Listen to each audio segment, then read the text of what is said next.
Hi, this is Frantz Kantor, cartoonist, illustrator, and toon talker, and I am at the Australian Cartoon Museum, and I'm here with... social distancing Jim Bridges. All the way over there. Yeah, in downtown Docklands Cartoon Museum, the Australian Cartoon Museum. Right. So Jim is the president of the Australian Cartoon Museum, and we're down here. This is the idea that I'm drawing today.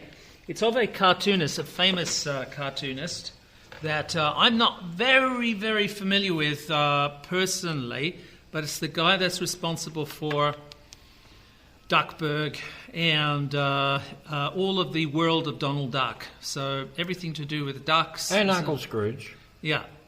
So can you move the book back and we'll... Okay, and away we go. This is, I brought this in. This is going to be my, I'm going to do the pencil shavings into this Hang book. on, they can't see it. Now they can see it. Now they know. In the honour of this character. And if you don't know who the father of this of Duckburg is, it's this guy. And I've done a little thumbnail sketch, but we'll talk about that in a sec. And here he is, and his name is Carl Barks. We're going to be actually working from this one. I like the animation, no pun intended. I like the personality that's coming through here, and also the shapes and things. And I think we'll start. We'll get onto it. So if you want to start talking about the life and times of Carl Barks, are you talking to me? Yeah. What do you know about Carl Barks? Because you come from Sydney. You know. Well, not a lot, except the problem with growing up in the 60s and 70s is that Disney comics were on very brittle paper, and they used a lot of primary colours, which I didn't sort of care for. Yeah, they had red backgrounds and yellow backgrounds and blue backgrounds. Yeah. So consequently, the only time I'd read Donald Duck stories would be in the Sunday comics. Anyway, we're going to do a caricature of Carl Barks, and I've sort of roughed out some ideas that I want to sort of play with. But I'm going to kind of establish a light coming in from the left-hand side. So we've got an area of shadow on the right-hand side to play with. Now his head, I've chosen a sort of a variation on a rectangle almost, to try to get some kind of nice sort of angular quality to is the rectangle a broken rectangle? Isn't it? Well, he's got very square glasses, and he's got like a lot of these sort of chiseled shapes and things, which I think are fun. We can sort of muck around with those. I also think, actually, quite like this concept now. I think we might simplify our sketch. I've transcribed the sketch. I've transposed it up onto. Are you going to put his hearing aid in? Yeah, of course. Oh, it's extra drawing. Well, yeah, but that's it. So I think what I'll try and do is I'll alter some of these shapes here just to simplify the process a little bit. Because the idea of caricature is to simplify and exaggerate. So if you're going to get a good amount of exaggeration, it's a good idea to work from a very simple structure. So just simplifying all of the forms is a great idea to start. You've already put him on a diet. Yeah. No, there's some things in here which I need to have a good handle on. One is the size of the eyes. I think it's kind of telling too. So if I make his eyes really smaller, I can get more space around the eyes, which I think is, and give him like a Donald Duck Bill type of a nose. But don't the eyes have it? I love that. That's great. Don't the eyes have it? Yeah, but I'm just changing the size of them. So caricatures, you exaggerate scale and proportions, and we often talk about this as having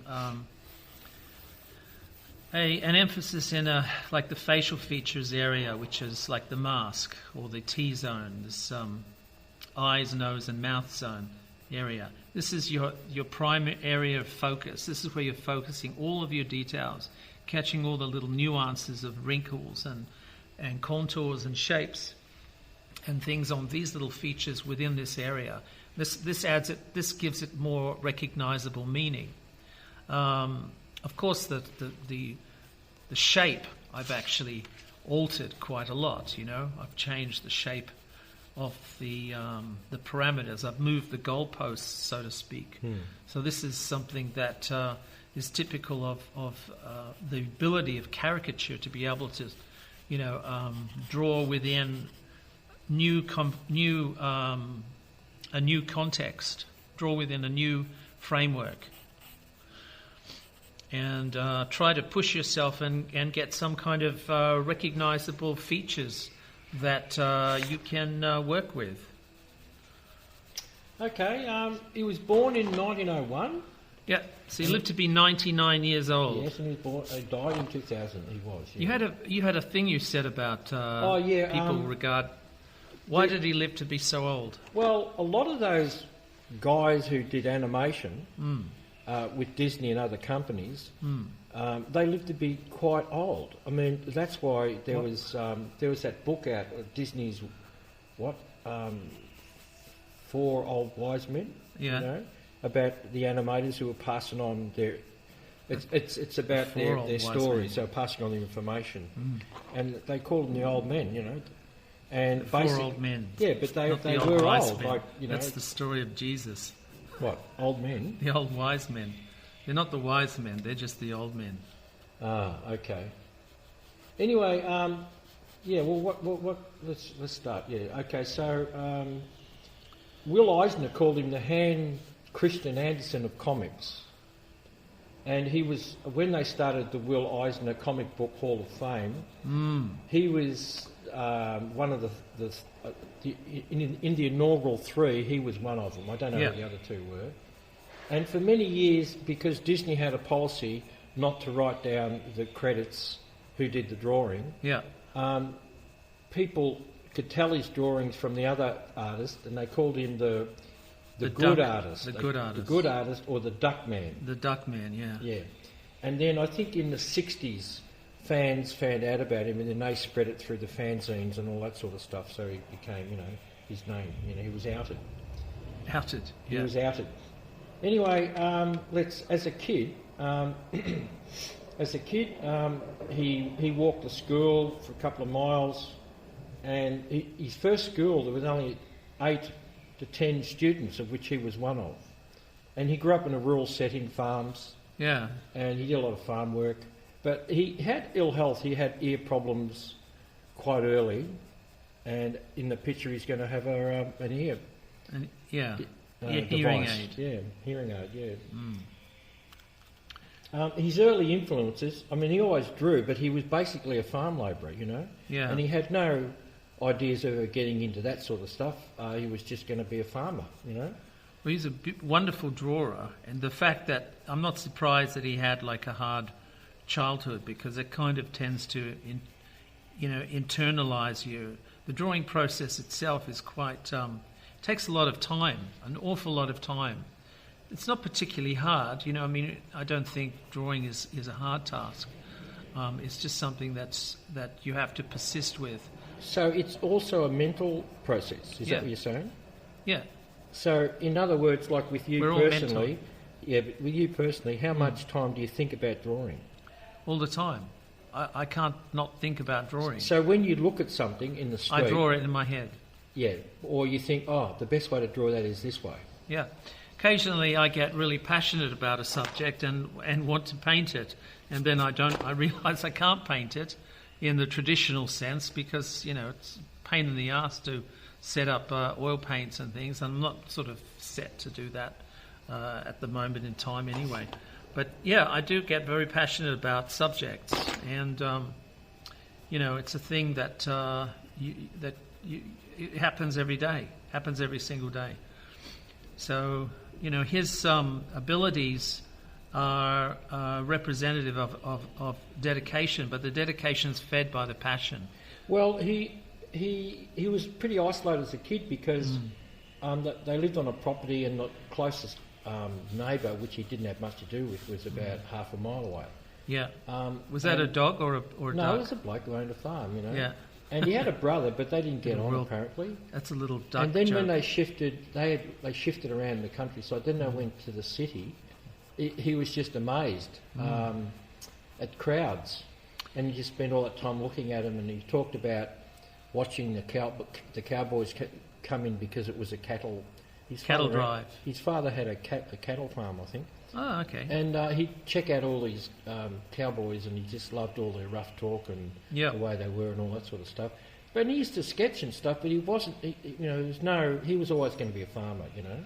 Yeah. And his early influence, obviously, were Little Nemo, the best, Winsor McCay, and Happy Hooligan. And I suggest you check out Happy Hooligan and Winsor McCay because Little Nemo, because they're some of the highlights of the history of cartooning. So he had good teachers, Anyway, he was published early in Judge magazine and a magazine called Calgary Eye Opener. And Calgary's in Canada, isn't it? But it was in Minnesota. Well, that's an eye-opener. Yeah, and it was a racy magazine for men. Was it? Oh, okay. So he did sort of semi-dirty cartoons, Right. And anyway, he got a job at Disney. A lot of people applied, and only 2 were accepted, and he was one of them. And he got a job as an in-betweener. And an in-betweener, what's an in-betweener? Okay, an in-betweener works with the animator and does the in-between frames. So the animator does all the key frames of the animation, the main poses, the main actions, and the in-betweener fills in all of the other drawings. So you've got to be a really good drawer to be an in-betweener, and you've got to be able to work within the style of the animator. So every animator has their own particular style, or Disney actually has like a house style, and it can be quite challenging for an artist to sort of accept that, but do that. But also to be a great learning curve, wouldn't it? Yeah. Because you're thrown in the deep end, you have to draw... Well, the thing is, he wasn't sort of drawing other people's designs for very long. He came up with his own designs, his own characters. Yeah. And this is where he excelled, because he created this duck universe. Well, he was a great story man too. And after 2 years as an in-betweener, which incidentally Jack Kirby was an in-betweener too, and learned his craft in a rapid... Actually, some people say the quickest way to learn to draw is to get a job in an animation studio, because you just got to push them out, So 2 years later, he got a job...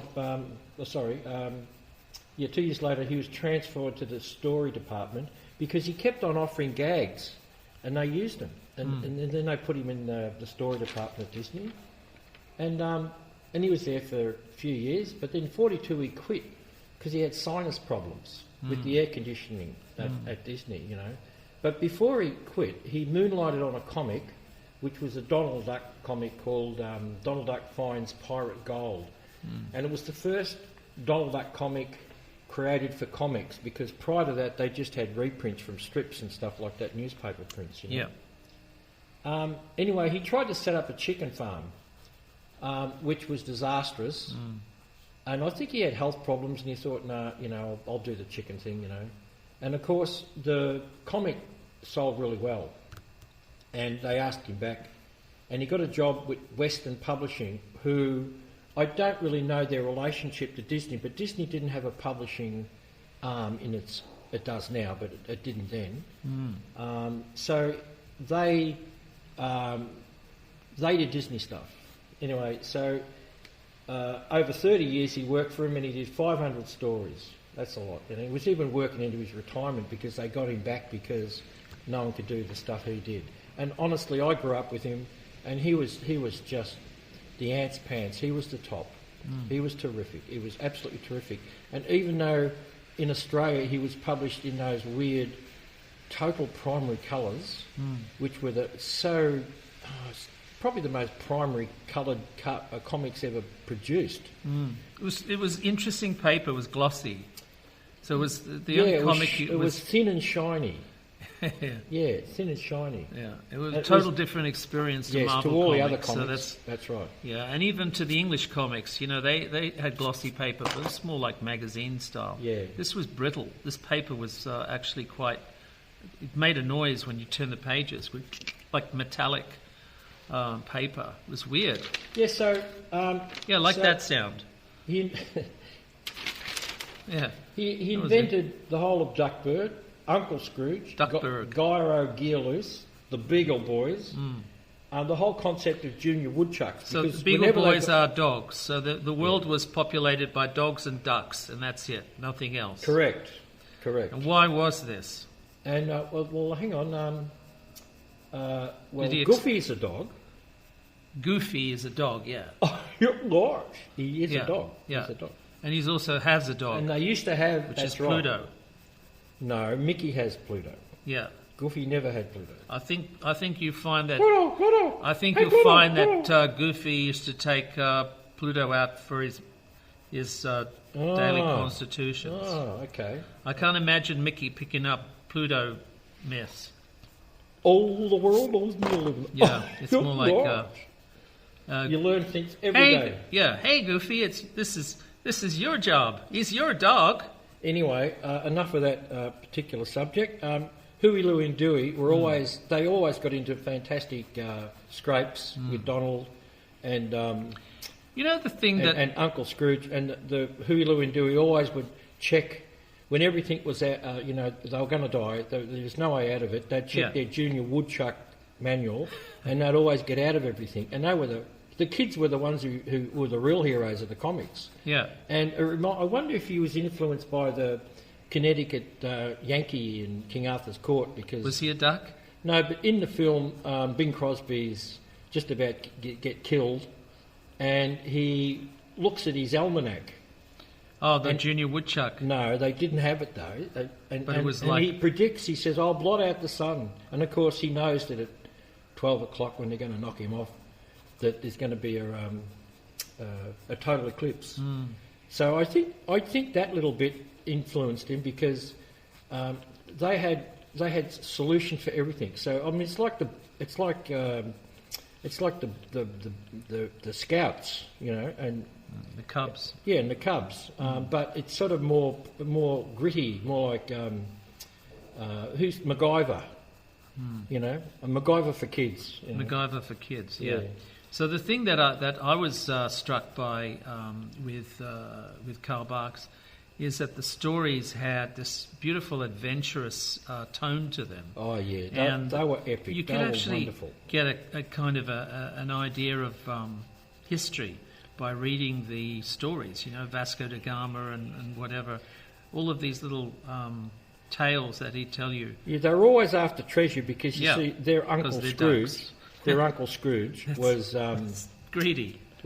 And he had the money to take him to Bolivia or wherever it is to fly him there, right? Because and the TV show. Whereas little Lulu and in the films he was always voiced by Alan Hale Jr. Yeah, little Lulu comics and all these other comics, they didn't have a rich. Although Richie Rich.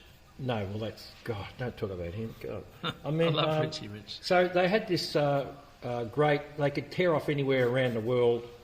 And because he had all this money, and he was the richest duck in the world, And I used to love those drawings. It'd always start off with a half-page drawing of him swimming in his swimming pool, completely surrounded by coins. And the fact that he dived off into these coins, and of course, if you dive into coins, you break your neck. But as a kid, you don't think about that, No. And he had pictures on the wall in the background. He had his first cent he ever made, and his first dollar he ever made, and all that sort of stuff. They were always got great gags.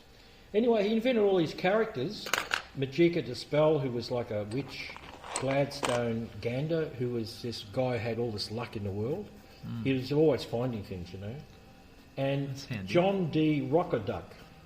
So all these characters. And of course, there was some other guy, I can't remember his name, who was his rival. And he was Scottish. And, he was that old skinflint, who had lots of... And they used to fight and all that sort of stuff. But I used to love the way he drew... Uncle Scrooge in the eyes, and I've always said this all my life, that nobody could draw a character's eyes as meaningful as Karl Barks. Well, that's surprising actually, because these are quite stylised characters. These ducks. Yeah, but the amount of emotion he gets in. I mean, we're going to make a film about him, probably in a couple of weeks. But check him out, especially like the. Have you got an example in the book? Yeah, all that the you'd emotions. be able to show us? Yeah, well, all the emotions in Shakespeare are in those eyes. He put them all there. He was just plus there were such basic drawings, you know, just the round heads and that. Have you got an example of his? Yeah, okay. Pushing it. Okay. We're going to go out of focus again. So it doesn't matter. As long as this is in focus, it's fine. So we don't really think of cartoon characters like ducks, Disney characters, as having all of this different range of expression and emotion. You know, within the simplicity of the design of the character, there is quite a lot of subtlety, and it takes a big artist, takes a great artist with a beautiful sense of detail. Can I interrupt you for a while? This book's heavy.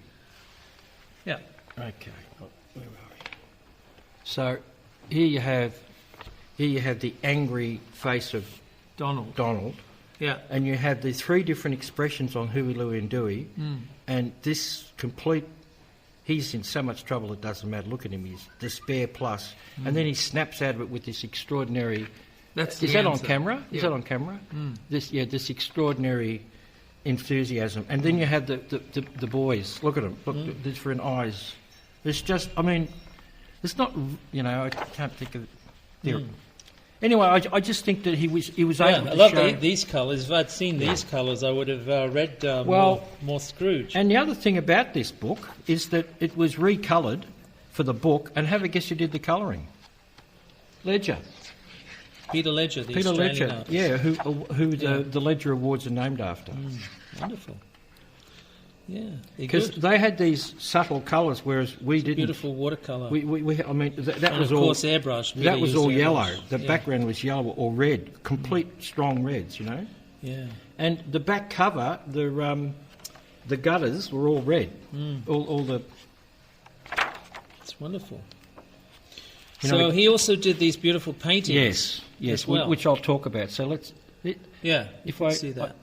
Anyway, that's good. Back to the future, present. Yeah. Hang on a sec, guys. I'm just pushing him back into the the focus into centre stage.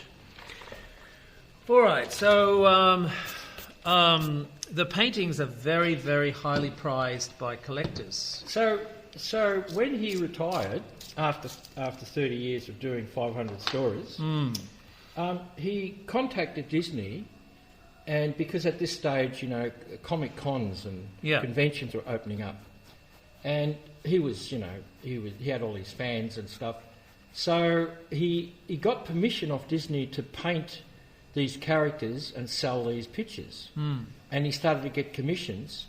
But he was so popular, he was just completely flooded out. There's no way known if he lived 120 he could get all these done. So they decided, with a bit of help from people, some fans who ended up producing his books, to auction them off at cons. And this was unprecedented, you know. Anyway, this went on for a couple of years and was really popular.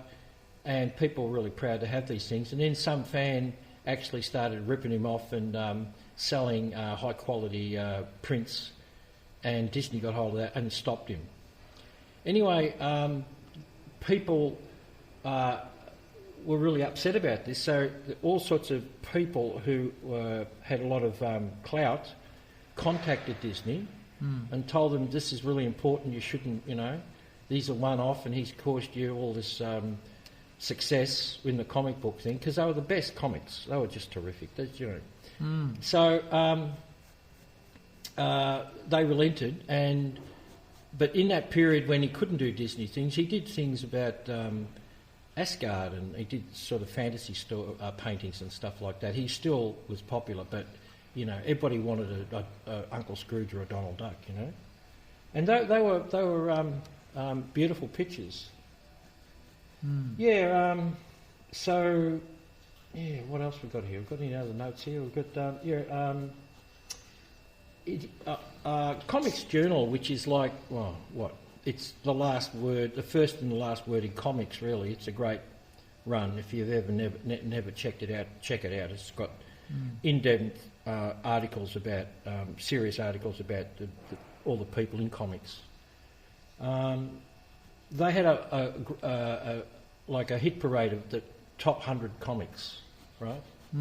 And the Donald Duck comics came in at number 7, and the Uncle Scrooge came in at number 20. But I disagree. I think Uncle Scrooge should have been 20. I thought his stuff was terrific because he was such a fantastic character. Always, rambunctious and carrying on and angry and showing all these extreme emotions. You think he would have been number 7? He should have been number 7. He should have been number 7, yeah. And Huey, Dewey and Louie were always, some writer called them they act as the Greek chorus. They actually talk about how to get out of stuff, and they actually talk about what's... Didn't Popeye have 3 nephews? No, he had Sweepy. Oh, that's right. Who was just a kid hanging around. You never saw his legs. He was always crawling around the place. It seems to me that's 3 they've used before in something else, maybe in Disney's, like Mickey's. Didn't Mickey have 3 nephews, or Goofy had 3 nephews, or something? Yeah, they must have used it as a comical device. It's a very interesting. Well, they were the smartest people in the comics, the kids, and that's another thing. That's why you liked them, because when you're a kid, you know stuff, and you see how adults make mistakes and they do silly things, and you think, yeah, but you can't do anything about it. And when you complain, oh, well, you don't know these things, you'll have to wait till you grow up to understand stuff. And you sort of felt like you already did, so you identified with the kids. And Donald, he's going off his tree all the time, getting angry and doing really stupid things. And, of course, they set up all these problems for Huey and Louie and Dewey to get them out of, basically. Well, Donald was the hero of a lot of shorts, and in many ways is bigger than Mickey Mouse because he was able to do more things. Well, he became... he was funnier. Yeah. He got his own series after a while, and then it was Donald Duck cartoons with Mickey Mouse in them. Yeah. Yeah. So, but Donald Duck didn't get to be in Fantasia like Mickey did. But he had to wait... He was in Fantasia 2000. Yeah, he had to wait... He had to wait 50 years. Yeah. And then they gave him the job as Noah's Ark, as Noah. Yeah. Which is a tough gig, as anybody who's cleaned up animal manure knows, Yeah, so, I think... so, what year? 1976, one of his paintings sold for 6,400, Yeah. Anyway... wonder what they'd be worth today. They'd be in the millions. I won't talk about his writing, but his writing was first class. Steven Spielberg and and the other character, George Lucas. That guy, that guy. THX himself. Yeah. They both claimed because they cut their teeth on him, and he was a major influence. And in the beginning of that... There's a lot of animation influences on Spielberg, funny enough. Oh, yeah. Pinocchio was his biggest... Yeah, and there's also the Miyazaki film, the early Miyazaki film, the... can't remember that. Oh, God. Count... Yeah, Count Cagliostro. That's right. I get Cagliostro. Yeah, I can never say that. Yeah. Anyway, in the Indiana film where he's in that cave and he grabs the glass skull. Yeah. And as soon as was it gold or glass? I don't know, can't remember. No, it was no. You're talking about the first film of Indiana where he grabs the golden. It's golden. It's not made of glass. The little character taking a dump. And as soon as he lifts it up. He takes it off. He thinks he's got it, and then the platform lowers. And then it sets off a chain of events. And he's chased by a boulder, and he's going to get round sphere. Yeah, there's no one known he's going to get out of this, and of course he does just at the last minute. And of course that was pinched straight from a Karl Barks comic, and they actually say that, Right. They tell you that. Yeah. But he was such a. Yeah. It was such a satisfying experience as a child to read his comics. It was so satisfying because he had adventure, he had all the emotion you could possibly... It's not just... Like so many comics, people just stand... It's like television, where talking heads, you know what I mean? But he put all the characterisation, all the emotion into all the line, you know. So the characters cared about each other, and they cared about the... And as a kid, you could sit down with a pencil and draw Mickey, Donald. Well, I drew Huey, Louie and Dewey because they were simpler. And they're just a circle with a bit of fluff at the top and their eyes. And I just realised that I would have to be a great artist one day to be able to do what he does with the eyes. They're just incredible. And all sorts of people... Dylan Naylor was totally... I mean, he was his Shakespeare when he was growing up, looking at... He's an Australian comic artist. Anyway, when he died, it was big news all over Europe because he actually travelled to Europe and he was a big deal over there, and it was hardly recognised in America, which is really shame. You know, it's a really, you know... anyway, they named a street after him in Holland, and some scientist named an asteroid after him. It's 2730 Barks, if you want to look it up. And the first image ever put on the first prototype of Macintosh was Scrooge McDuck. It's like the very first television signal in England, or was it America? They used Felix the Cat. Yeah. As a sort of like a test or a test pattern or something like that. Yeah, an image that people would recognise. Yeah, so that's they're the main facts. But you've just got to read his stuff. It's just the expression he got into Donald, like total, all depths of despair are there. You know, like he just leaves everybody else for dead. Everybody, I don't care who they are. Like the Eisner, all these people, he just leaves them for dead. And his storytelling ability was, well, I mean, Eisner called him the Hans Christian Andersen of comics for a reason, and you know. Yeah, there's something about the characterization in such an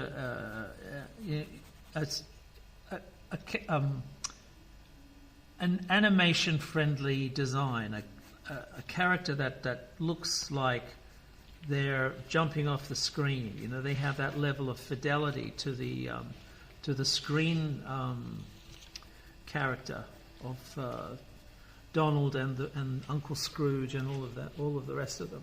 But he just added a ton more context, you know, with the subtle expressions and the ability to tell a really human side to these cartoon characters. So it's like a level of content that you didn't expect. On the back of the Scrooge McDuck, His Life and Times, the blurb has got some quotes, and this is by George Lucas. My greatest source of enjoyment in Karl Barks' stories is his imagination. These tales are full of unique and special and exotic ideas. They are a priceless part of our literary heritage. Yeah. And Newsweek reckons this new edition exalts the old stories with splashy new colourings of Scrooge classics, a monument to Barks' artistry. And Time, the vintage stories collected in this sumptuous volume are strong evidence that Scrooge and his creator, Karl Barks, belong in the great mainstream of American folklore. Yeah, sort of like L. Frank Baum, you know, Wizard of Oz. So you get a mythology that's rich with a narrative that speaks to all of us over time, irrespective of the medium that it's presented in. I mean, there's recently... No, don't bother. There's, it's like you're talking about funny animal stories, essentially, right? Yeah. And a lot of artists are there's kind of like an unspoken truth in that these tales told simply and beautifully with animals are something that resonates with us all more than tales of with humans, and the concept is a lot more universal than you might think, because 99% of all cartoons, animated cartoons or films, are anthropomorphic animals. Well, Aesop told his stories with animals. Yeah, so it's something in the human psyche, the human makeup, that creates this sort of rich narrative ability of not only loving animals, but having animals speak for us, speak for people, and looking at the world anew through the eyes of these fantastic anthropomorphic creations. This is. I'm going to read out this a description of how wealthy Uncle Scrooge was. How wealthy? Yeah. Okay. He was obviously the world's richest duck. He was a possessor of umpteen centrifugilion, fabulatillion, quadrupulationtillion, platillion, multiplatillion, impossibillion, fantastical trillion dollars. I just think that's wonderful. And I mean, his only philosophy was that this is what Karl Barks said, I always tried to write a story that I wouldn't mind buying myself. Ooh, that's a good quote. Yeah. I like that. That's really nice. So you're basically working to entertain yourself, and if someone else likes it, that's great. That's good philosophy. That's what we all should follow. And of course, he was always losing his money. What, in real life? No. Uncle Scrooge, like for instance, one of the stories is that there's an earthquake, and he walks into his money vault, and there's nothing there. It's just a hole in the ground. It's all fallen through the ground. Oh God, he's so bereft. All his money's gone. I mean, if he lost a cent, he'd have a heart attack. And they find out that there's these people living under the ground. Yeah, and they're boomers or something. Anyway, they roll and they crash into each other, and that's what causes all the earthquakes. And all his money's down there, and they won't give him his money back, and all that sort of stuff. It's just, and of course the bigger boys are always after his money. There's always characters, you know. These, and he sort of sent up the whole American thing about money all the time. You know, money didn't really matter. Well, he plays the stock market, doesn't he? He's an investor and all this sort of stuff. He kind of represents. I don't think he played the stock market. You don't see ticker tape machines in the background, although he probably did. I think he had all these mines. He had all this stuff all over the world. So he's got a mine in Ecuador. So let's go and check it out. And so he takes his nephew and the kids. Wow. Now Donald Duck. He didn't have kids, did he? He's like Mickey.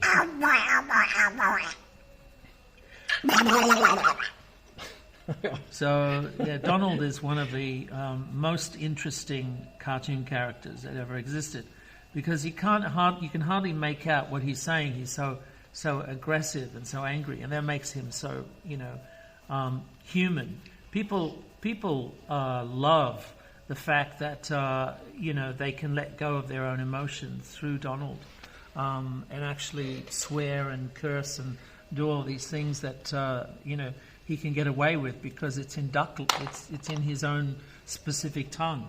Interestingly, though, none of the other characters that are ducks or animals have that sort of impediment to their voices, their speech. Well, they animated a few of Uncle Scrooge, but they're disappointing. Yeah, they're disappointing. Well, it's not the same sort of fluid line that Karl Barks had, and the level of finesse. But you must have remember that they're kind of lovingly doted over these panels. They're not like in a full production. So I think he had the ability to really fawn over these expressions in the comic, whereas in the production process, he probably didn't have that. In the production process of a cartoon, he probably didn't have that. Well, I mean, he did the whole lot. He did the penciling, he did the inking, he did the writing, he did the blacking out, he did the lettering, he did the lot. No, I'm not saying he's. I'm not saying he slouched. I'm just saying that he. He had didn't full have the control cutthroat. over it. He didn't have the cutthroat Deadlines. Well, I don't know about that. He probably didn't. He probably did, but that's. I think the only other funny animal artist I ever liked was Frank Frazetta. His stuff was really, really good, but he didn't do it for, much. I don't think he invented characters. He just sort of drew other ones, other existing characters. Yeah, no, he was definitely good at it, but he had other interests. So it's not something that's exclusively. Yeah, he had other fish to fry. You can't really think of Frank Frazetta as exclusively drawing anthropomorphic animals. It's just funny that it's such a universal concept, and it becomes so popular in our culture, that we kind of take it for granted. And when somebody's really, really good at this, like Karl Barks was, it's really very impressive. I'm just trying to thicken up some of these lines to give him a little bit of help. He's lost weight.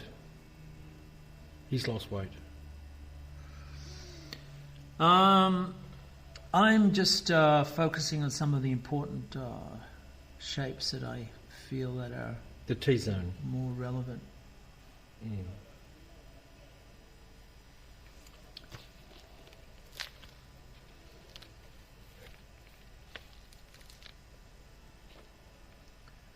So I'm just, going over the lines. I've built up a sculptural effect with the white. Started with a brown pencil and then went in with the black pencil and then went in with a white pencil to create some shine and texture and highlights. And I'm just thickening up some of these contours, so giving it a different flavour of thick and thin, perhaps. Just a little bit here and there. That's another thing. He did wonderful covers. They're very simple, but just wonderful. I remember just looking at him and thinking, God. You're not talking about the painted covers? No. There's just the covers to the comics that we had. Yeah. He just did very simple things. It'd be like Donald putting flowers in a vase that's leaking all over his foot or something like that. Just a simple thing like that. And it was so done. that was separate to the story. It was almost like a proper drawing in a way, but it was a cartoon. It had this believability, this solidness, this wonderful quality, and it was simple, and it made you feel I can draw that. I can draw that, and of course you couldn't get the eyes right. Your eyes were, squibs compared to what he did. Squibs. Well, attempt at something. You squib it, I've never heard of that, but okay.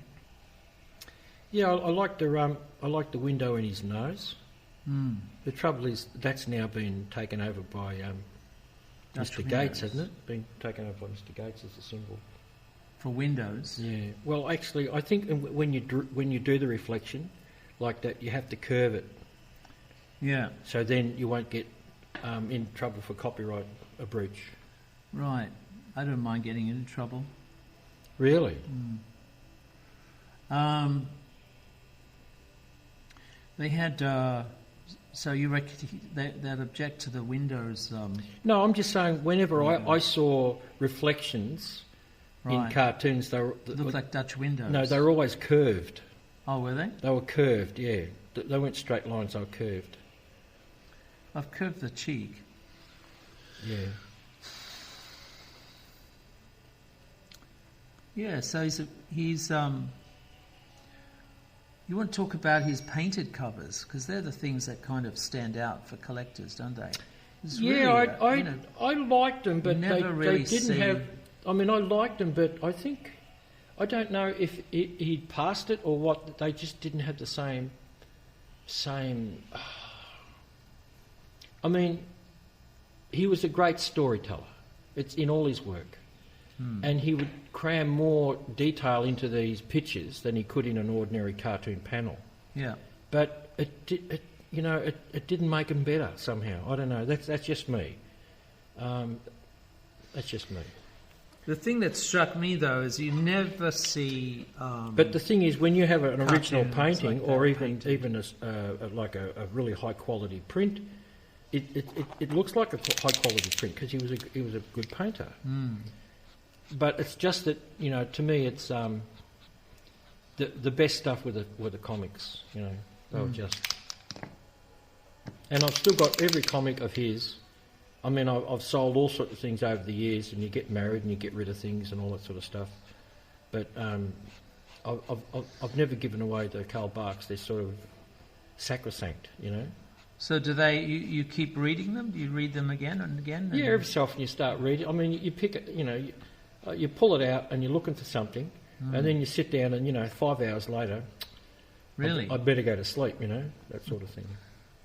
Okay, well that's pretty serious. I don't think I've had that sort of experience with. Well, I mean, the his thing work. is, when you read something and love so much as a child, and then later on you explore the same book or film, whatever it is, as an adult, it's a different experience. And one of the great things about it is that it makes you remember what you were thinking and feeling when you first read the comic.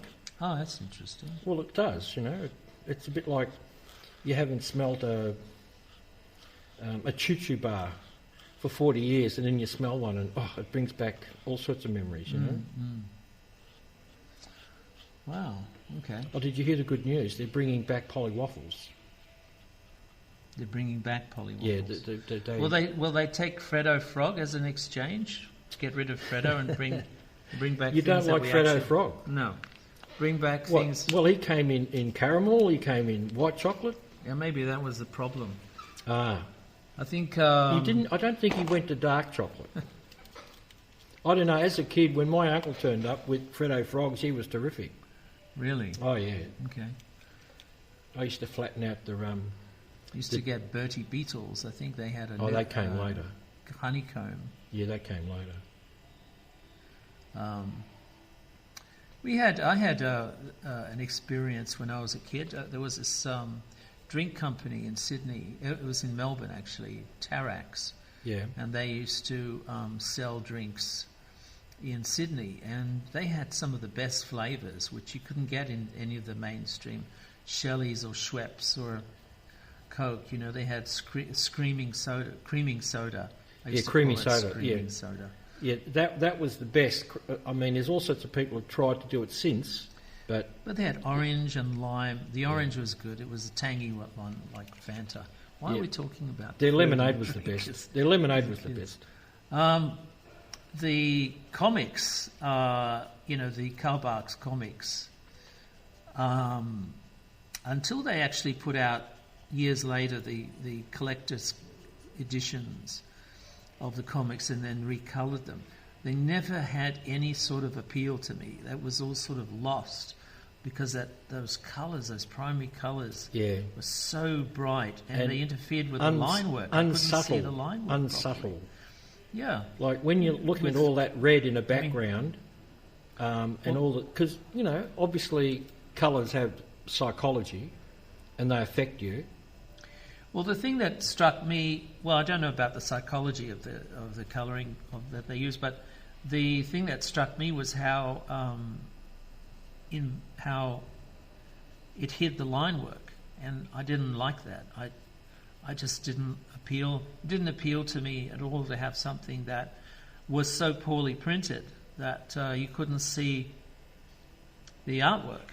It was just colour, just this blobs of colour, and that destroyed and also the colour didn't have any continuity. You have some backgrounds that are red, some had yellow, that's right. Some were white, and some were blue. Yeah, and it was like all these primary colours, but there was no continuity. That's right. I mean, you've got to remember that I read Dell comics and with Hanna-Barbera characters, and that was subtle colouring. You had Marvel Comics, and comparatively, that was subtle colouring. But the Crappy paper. yeah, I guess that kind of made, because black had a double printing. It was CMYK, and black always had to have a double printing in order for it to stand out from all of the other colours. Yeah. They didn't do that with the Donald Duck books. No. The Donald Duck books were extremely poorly printed and presented. But for a young child, primary colours are colours. They're the colours. And no, so, I dispute that. No, but young kids... I was a young child, and it didn't appeal to me. You still are a young child, but... It didn't appeal to me. Yeah, so but you're a colourist. I'm just saying... No, it's not that at all. I've seen little kids who can't read them. Yeah. They'd read them a lot better, and they enjoyed a lot more if the colours weren't so garish. Well, yeah, that's right. They weren't nuanced at all. No, they compete with the line work. Yeah. And you don't want that in a comic. No. But also, you see, the other thing is in Australia, the only comics that were colour were basically Donald Duck comics. Everything else was black and white, primarily. Yeah, so they're reprinted here and they're given the cheap HEVO, the cheap process. I don't know why they did that. I don't know why it sort of became a thing with them to... Well, I think they're just following the newspapers, because in the newspapers... They, you had things like olive green in the newspapers, but comics. But like if you follow the Sunday papers, one day it's got 2-3 colours in it. The next day it's only got red. The next weekend it's only red. Ginger Megs is only printed in red and black. That's it. There's no other colour. Yeah, because they've got to sell an ad on the other side of the paper. That plate is connected to. They have to make it red. That was the reason. So they try to sell it to Kmart or somebody, Coca-Cola, someone with a red in their logo, so that they'll print the red and make Coca-Cola happy. And well, I'm glad you told me that story. Because Ginger Megs' hair. That put it to bed. I've got a bit of closure with that one. Well, but, I mean, they were just following basically what newspapers did. That's what I felt. But... actually, they're collector's items in America, but as bizarre objects. You know what I mean? What, Karl Barks? Yeah, the Australian printings, they're collected as bizarre objects. Like someone's got an Italian version and a German version. They've got the Australian version. I didn't know that comics were originally in colour until I was pulling up lino in a house, because my father used to renovate houses when I was a kid. And he pulled up lino and he would give me the comics that they used to line underneath the lino. Well, I think the first colour comics... They were all American. Yeah, that'd be American. So they shipped all these comics in from America, these big full sheeters. You get Sunday papers, which were as big as the Herald. I think they have five colour, don't they? Because they're not printed. I mean, they're printed just by a special company. Yeah. The Los Angeles Times and all that sort of stuff. They're Sunday supplements of works of art. All right. Well, this is a very good. I like this man's face. His. I'll just point out. Put a little Dutch window. This is Karl Barks. He's lost weight. Well, yeah. I've gotten rid of his. Why do they call Dutch windows? Just.